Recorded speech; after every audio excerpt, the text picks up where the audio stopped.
There are so many ways you can play fantasy football. There's so many different scoring options, whether it's PPR, standard, and because of a request that we got from one of our subscribers, I'm gonna dive in how to approach standard league formats, and I'm actually doing a few mock drafts and I'm gonna review those observations with you to give you some keys for success in fantasy football.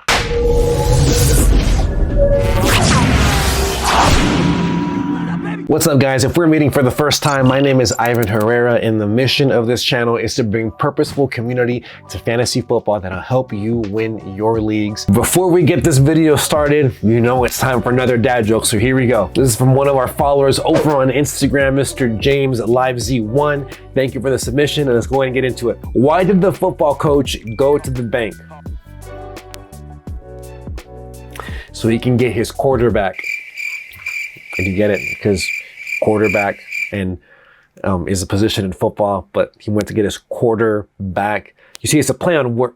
Anyways, you get it. Hey, if you have a dad joke, be sure to put them in the comments and it may get featured in one of my videos. All right, guys, let's focus back up and get back into the video. So like I said, there are so many ways to play fantasy football. There's not one particular right way, but it's okay to have your preference. And in this video, we are exclusively focusing on how to prepare for a standard league scoring format. This format is very, very common, very basic, especially for those that are first starting out. Actually, one of the first few leagues that I first played in were all standard format scoring. The main purpose behind this format is to create balance across all fantasy football positions. So then that way you see an equal amount of distribution from scoring from all your positions, from quarterback to running back, wide receiver, as well as your tight end. There isn't much to this format. It's very straightforward and very basic. The main thing that gets you the most points obviously is going to be your touchdowns, but you're not going to see much of an advantage outside of yardage and of course just touchdowns. And no, of course, everyone has their own personal preferences. I don't typically play in standard formats anymore.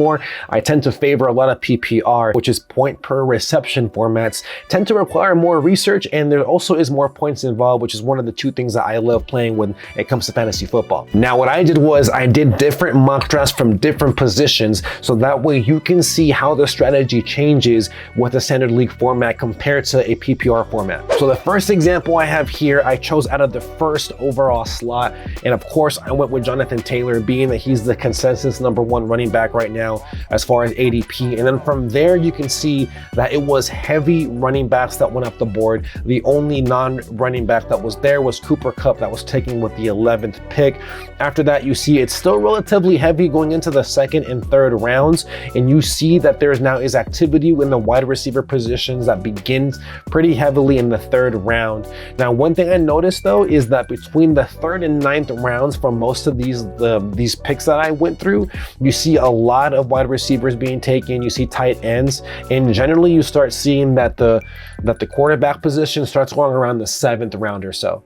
So this is the way my team looked after a couple rounds. I went with Jonathan Taylor first, and from there I went with 2 back-to-back wide receivers, considering that I think that Tyreek Hill is going to be a huge factor this upcoming season for the Dolphins. Same thing with CeeDee Lamb. I think he's going to have a great breakout season, especially with Amari Cooper now being out of the mix. He's going to be that focal point, and even though I'm also not that bullish on Michael Gallup coming back, I think that opens up the door huge for CeeDee Lamb. As you can see, I went with CeeDee Lamb there, and then I went with Tyreek Hill back at the turn, and after that I went with Damian Harris. And I know I made a video recently as to him being someone that I'm looking to fade.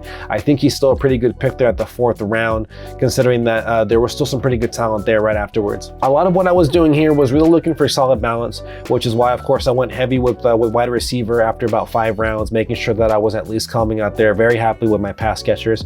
And from there I basically started to invest in my handcuffs at around the 7th round or so with Kareem Hunt, and then of course Chase Edmonds, who isn't necessarily a handcuff, but he's someone that is not going to be a elite running back one, but is going to get a lot of touches there in that Miami backfield, being that they did pay him. He has the most guaranteed money in that backfield. Another example that I did was picking with the 6th overall spot, and this is how that roster came out. As you can see, just like the first mock draft I showed you guys, it was heavy running backs within that first round. As you can see here, once again, the only non-running back that was selected was Cooper Kupp, and he was taken there at the tail end of the first round at the 10th overall pick. And from there, it's still very heavy after that second round, and from there, you start seeing the wide receivers be heavily heavily picked from the 3rd round all the way till about the 9th round or so. And the way that my team stacked up, I went with Justin Jefferson and AJ Brown right after going with Dalvin Cook there at that 1st overall slot and my 6th overall pick. And from there, I actually invested a little higher in quarterback with Josh Allen, and then I took AJ Dillon as well as Clyde Edwards-Helaire. I then went with Jerry Jeudy there in the 7th round, and then I actually rounded out my team there with Melvin Gordon, who I believe is a great bargain there at that price range in the 8th round. And then I rounded it out with Brandon Ayuk, Christian Kirk, and then Gus Edwards as one of the handcuffs that I'm looking to really invest in. And that's basically the way that team ended up looking. The next example I have for you is me picking out of the 9th overall slot, and this is how that roster looked. What I did was I was now the one that selected out of the 9th slot, and I chose Cooper Kupp, being that I was pretty happy with him being there. And I think he's really one of the only few people that you can really select, whether it's in PPR or in standard league formats, to be taken that high. So I went with Cooper Kupp as well as Jamar Chase, kind of going for a little 0 RB there. But then as you can see, I went really heavy with running backs after that in the 3rd, 4th, and 5th round with David Montgomery, Josh Jacobs, as well as Clyde Edwards-Helaire. And after that, I went with Darren Waller. After that, I went with Juju Smith-Schuster as well as Amon-Ra St. Brown. And I felt really comfortable there taking Dak Prescott with the 9th round pick, being that I believe he's obviously gonna have a good season, and I obviously love his upside there. I actually then rounded out my rosters by drafting Alexander Mattison as well as Kenneth Gainwell there in the 10th and 11th round respectfully. And that's basically the way that this roster came out. After analyzing it, I feel pretty good about this roster. I picked out of the 12th slot for this final example, and this is how my roster came out. I chose to not go with any running backs and went for kind of a 0 RB approach once again. And I came out with Justin Jefferson, Travis Kelce, as well as T. Higgins as my first 3 picks. After that, I went very heavy with running backs, going with 4 running backs in my next 5 picks. And those picks were Cam Akers, Clyde Edwards-Helaire, Kareem Hunt, and Melvin Gordon. After Melvin Gordon, I then went to obviously solidify my wide receivers, as well as my quarterback position, and then finished off my roster with 2 handcuffs with Nyheim Hines and Kenneth Gainwell out of Philadelphia.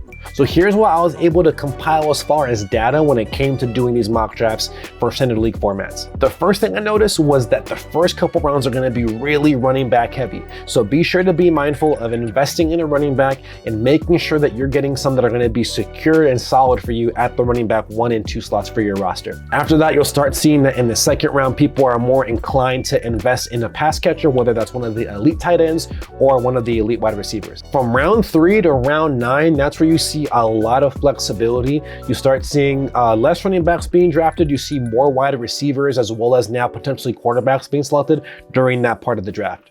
One thing you start to notice is that it gets running back heavy around the 9th and 10th round because people are now more inclined to invest in insurance policies, or in this case, they're more inclined to want to invest in handcuffs for elite running backs. And one final observation that I also noticed too in doing mock drafts for standard league formats is that you see quarterbacks coming off the board really heavily around the 7th and 8th round. So now that we've gone over the different observations and different things that I was able to do within my mock drafts, here are some tips for you that could apply with any kind of format in fantasy football. The first tip I have for you is be sure to mock draft like crazy. And the reason why you want to focus in on this is because mock drafting helps you understand where players are being drafted. So that way, when you're coming up with your own personal rankings, you can see how they are going based off the overall consensus.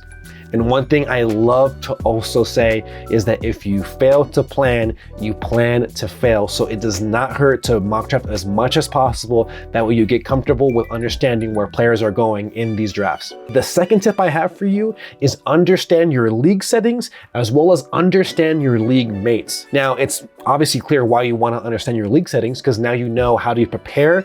Where should you start to invest in running backs? So in this case, in standard league formats, you know that the first round is going to be really heavy running back, whereas with PPR formats, you're going to see a much more balanced approach when it comes to running backs and wide receivers, being that those formats obviously favor different positions. And the reason why you want to also understand your league mates is that after you've been doing fantasy for so long, you start realizing that fantasy football gets really emotional. People tend to have certain biases with players that have hurt them, whether it's a certain player in a system or whatever it is. Certain people have their preferences, and it's very important to understand that. For example, example, I'm in a league where there's 2 players that I typically play with that are really running back heavy when it comes to their first few picks within their draft. So I understand wherever I'm at, I'm going to be mindful of their approach, so that way I can also build the game plan that I'm comfortable with, understanding that they have their own personal biases as well. And that's the key thing that separates true fantasy football champions from everybody else, is that they're not only able to understand how to leverage the league from the setting standpoint, but also their opponents and what they prefer as well. My third and final tip for you is to prepare a strategy, but prepare for anything to take place. And what I mean by that is, it's good to obviously go into your league having a set game plan of what it is that you want to do, especially if you know where you're going to be picking beforehand. But be mindful that some things may change. Some people may actually not like certain players as much as you may like them, and that goes back into understanding, of course, your league mates. So just be mindful that your game plan may change, and that's okay. And that's what separates some of the more successful fantasy football managers compared to the other ones, is that they're able to make adjustments on the fly. That way they can leverage it for success for their rosters. All right, guys, that is the end of this video. If you found value in it, do me a favor, hit that like button. Be sure to also subscribe and hit that push notification bell. And if you want to know the 6 running backs that you should avoid in 2022, be sure to check out this video. As always, and until next time, keep it 100.